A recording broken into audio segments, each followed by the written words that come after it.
بسم اللہ الرحمن الرحیم۔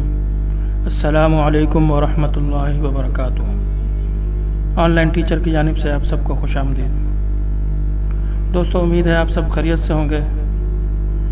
آج میں آپ حضرات کے لیے رزق کی وسعت کے لیے، روزی میں برکت کے لیے ایک انتہائی اور آسان اور کمال کا وظیفہ لے کر حاضر ہوا ہوں،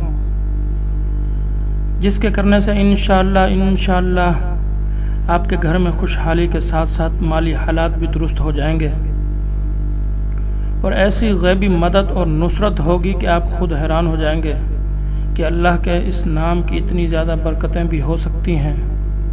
جی ہاں دوستو، اللہ تعالیٰ کا ہر نام کئی پوشیدہ راز اپنے اندر چھپائے ہوئے ہیں، جن کا ہم اندازہ بھی نہیں لگا سکتے۔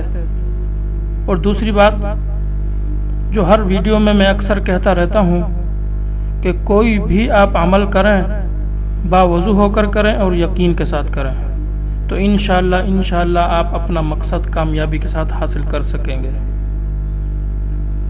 تو دوستو، اب چلتے ہیں اپنے وظیفے کی طرف کہ اگر آپ کے مالی حالات کمزور ہیں اور آپ پریشان ہیں اور رزق میں وسعت اور کشادگی چاہتے ہیں، اپنے حالات مزید بہتر کرنا چاہتے ہیں، اپنے آپ کو سدھارنا چاہتے ہیں، اپنے قرض اتارنا چاہتے ہیں، تو یہ عمل آپ کو رات کو سونے سے پہلے کرنا ہوگا۔ سب سے پہلے وضو کریں، 3 مرتبہ نماز والا درود شریف پڑھ لیں۔ نماز والا درود شریف تو تقریباً ہر کسی کو آتا ہوگا۔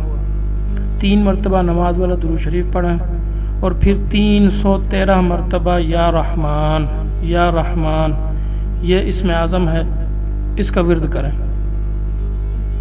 اور اس کے بعد پھر 3 مرتبہ درود شریف پڑھیں، یعنی اول آخر 3 مرتبہ درود شریف پڑھنا ہے اور 313 مرتبہ یا رحمان کا ورد کرنا ہے۔ اور اس کے بعد قبلہ رخ ہو کر اپنے رب سے مناجات کرنی ہے، خشوع خضوع کے ساتھ دعا مانگنی ہے، اور اپنے حالات کی بہتری کے لیے اپنے تنگ دستی اور اپنی پریشانی اپنے رب کے سامنے رکھیں، اور اپنے رب سے خشوع خضوع کے ساتھ رو کر دعا مانگیں کہ یا اللہ، تو جانتا ہے کہ تیرا بندہ پریشانی میں ہے، تیرا بندہ مصیبت میں ہے، تو انشاءاللہ وہ اپنے بندے کی دعا کو رد نہیں فرمائے گا۔ یقین کے ساتھ دعا کریں، انشاءاللہ آپ کا کام آسان ہو جائے گا، اور آپ رزق کی وسعت سے معلومال ہو جائیں گے۔ تو دوستو، اگر ویڈیو اچھی لگے تو ثواب کی نیت سے آگے ضرور شیئر کریں۔ ویڈیو دیکھنے کا شکریہ۔ اللہ حافظ۔